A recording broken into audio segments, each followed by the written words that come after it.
Assalamualaikum warahmatullahi wabarakatuh. Perkenalkan, nama saya Siti Nur Khalifah, NIM 20174020070 dari kelas 3 PAIB, akan sedikit menjelaskan tentang administrasi, evaluasi, dan penilaian dalam pendidikan.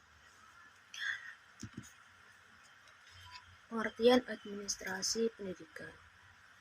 Kita perlu mengetahui apa sih makna dari administrasi itu sendiri. Administrasi berasal dari bahasa Latin yaitu administrare yang berarti membantu atau melayani. Menurut Dimok dan Dimok dalam bukunya memberikan definisi bahwa administrasi adalah melaksanakan tugas pemerintah yang dilaksanakan dengan mengkoordinasikan usaha orang-orang sehingga mereka dapat bekerja bersama-sama untuk menyelesaikan apa yang mereka sebut sebagai tugas. Jadi administrasi dapat diartikan sebagai suatu kegiatan atau rangkaian proses pengelolaan usaha sekelompok manusia yang tergabung dalam sebuah organisasi untuk mencapai tujuan bersama yang telah ditetapkan agar efektif dan juga efisien. Dalam dunia pendidikan, administrasi atau manajemen digunakan untuk mendukung tercapainya tujuan pendidikan secara efisiensi dan optimal. Maka yang dimaksud dengan administrasi pendidikan apa sih? Jadi administrasi pendidikan adalah suatu proses keseluruhan semua kegiatan bersama dalam bidang pendidikan dengan memanfaatkan fasilitas yang tersedia, baik personil, material, ataupun spiritual yang digunakan untuk mencapai tujuan pendidikan. Sekarang masuk pada pengertian administrasi evaluasi. Istilah evaluasi itu berasal dari bahasa Inggris yaitu evaluation. Menurut Edwin Wan dan Gerard Webron, evaluasi adalah suatu tindakan atau suatu proses untuk menentukan nilai daripada sesuatu. Jadi evaluasi pendidikan itu dapat diartikan sebagai suatu tindakan atau suatu proses untuk menentukan segala sesuatu dalam dunia pendidikan atau segala sesuatu yang ada hubungannya dengan dunia pendidikan. Evaluasi program. Evaluasi program adalah suatu rangkaian kegiatan yang dilakukan dengan sengaja untuk melihat tingkat keberhasilan suatu program. Ada beberapa pengertian tentang program itu sendiri. Yang pertama itu program adalah sebuah rencana. Dan yang kedua adalah program adalah kegiatan yang direncanakan dengan seksama. Tujuan dan juga fungsi evaluasi. Untuk tujuan evaluasi yang pertama adalah untuk mengumpulkan atau memperoleh data tentang hasil-hasil yang telah dicapai pada akhir suatu periode pelaksanaan program. Yang kedua, untuk mengetahui kesulitan atau hambatan yang dialami dalam pelaksanaan program. Yang ketiga, untuk memperoleh dasar bagi pembuatan atau pengambilan keputusan dalam menyusun langkah-langkah atau kebijakan yang akan ditempuh dalam periode berikutnya. Yang terakhir, yaitu untuk menghindari gangguan atau juga hambatan, serta menjamin efektivitas dan efisiensi kerja pada periode berikutnya. Fungsi evaluasi program. Yang pertama itu adalah bagi pelaksana. Bagi pelaksana, program berguna untuk dasar penyusunan laporan sebagai kelengkapan pertanggungjawaban dari tugas. Yang kedua itu berfungsi bagi lembaga atau badan, yaitu bagi lembaga atau badan yang membawahi pelaksanaan program mempunyai data yang akurat sebagai bahan pengambilan sebuah keputusan, khususnya untuk kepentingan supervisi.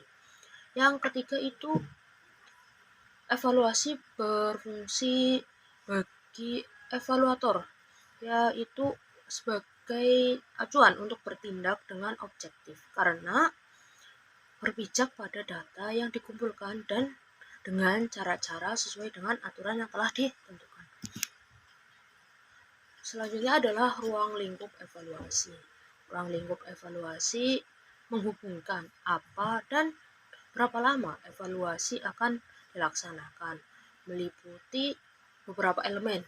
Elemen-elemen tersebut saling berkaitan dengan pelaksanaan pendidikan, yang yaitu kurikulum, strategi, dan juga metode pembelajaran, alat-alat atau media, siswa, dan juga guru. Jenis-jenis evaluasi itu ada 3. Yang pertama, evaluasi term, short term evaluation. Yang kedua, medium term evaluation. Dan ketiga, long term survey.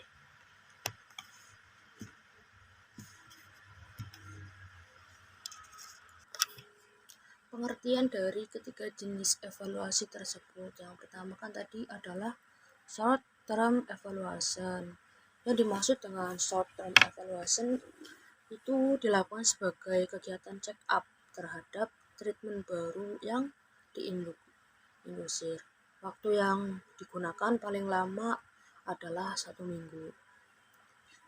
Yang kedua, pengertian dari medium term evaluation. Ini dilakukan untuk mengevaluasi suatu proyek kurikulum yang dapat dilaksanakan antara 1 sampai dengan 4 tahun. Dan yang ketiga adalah long term survey, yaitu evaluasi yang dilakukan terhadap sekolah yang melakukan suatu program dengan menggunakan berbagai instrumen. Tujuannya adalah untuk mengumpulkan data secara terus-menerus tentang standar pencapaian tujuan pembelajaran di semua tingkat dan juga di semua bidang pembelajaran.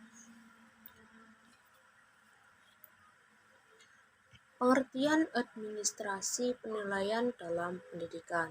Yang pertama, kita harus mengetahui konsep dasar penilaian pendidikan itu sendiri apa sih.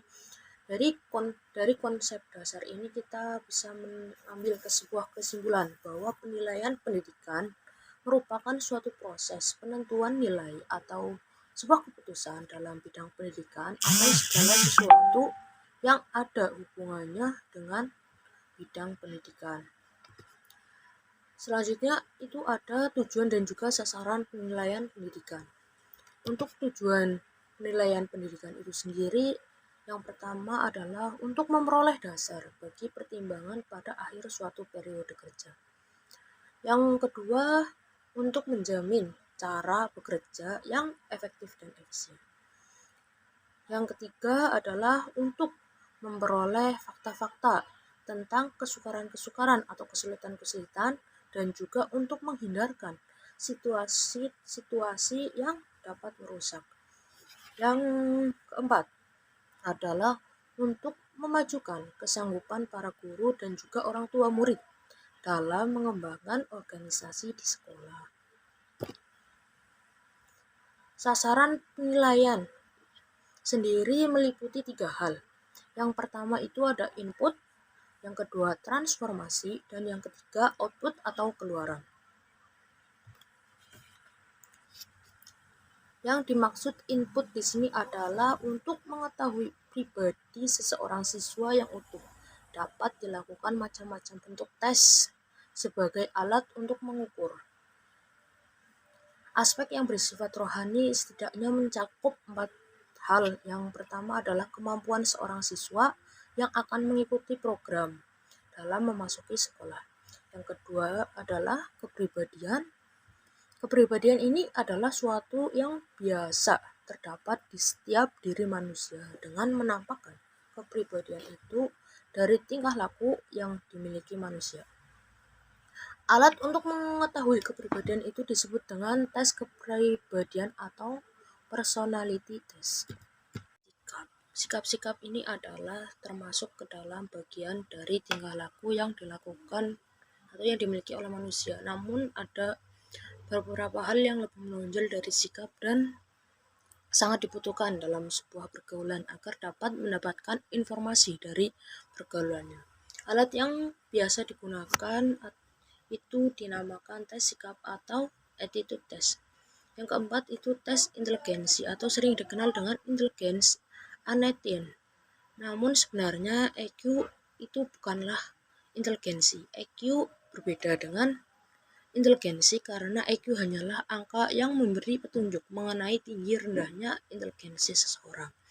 Yang selanjutnya tadi adalah transformasi. Transformasi adalah unsur yang terdapat dalam transformasi semuanya dapat menjadi sasaran atau objek penilaian demi diperolehnya hasil pendidikan yang diharapkan.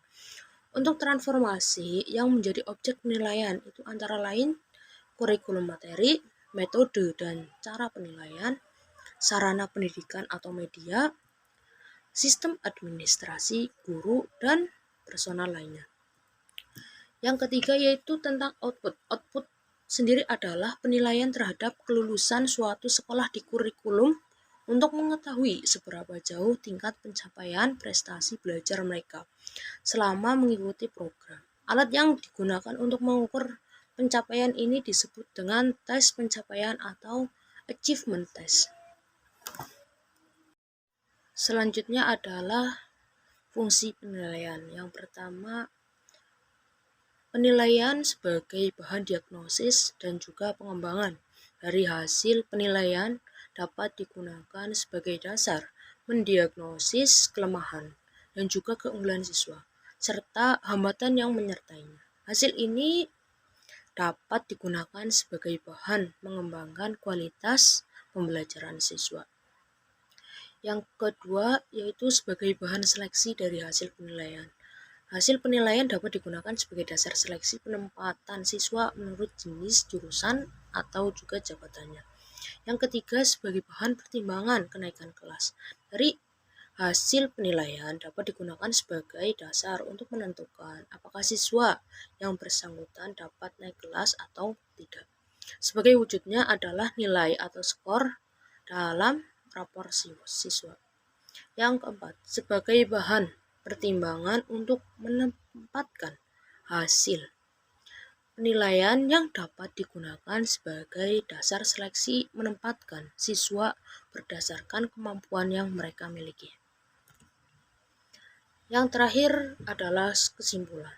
Jadi penilaian pendidikan itu adalah sebagai proses pengumpulan dan pengolahan informasi untuk mengukur pencapaian hasil belajar peserta didik yang mencakup penilaian otentik, penilaian diri, penilaian berbasis portofolio, ulangan harian, ulangan tengah semester, ulangan akhir semester, ujian tingkat kompetensi, ujian mutu tingkat kompetensi, ujian nasional, dan ujian sekolah atau madrasah. Standar penilaian pendidikan adalah kriteria mengenai mekanisme, prosedur, dan juga instrumen penilaian hasil belajar peserta didik. Jadi penilaian hasil belajar oleh peserta didik yang dilakukan secara berkesinambungan atau terus-menerus bertujuan untuk memantau proses dan kemajuan belajar peserta didik serta untuk meningkatkan efektivitas pembelajaran. Sekian yang dapat saya sampaikan. Materinya semoga bermanfaat. Wabillahi taufiq wal hidayah. Wassalamualaikum warahmatullahi wabarakatuh.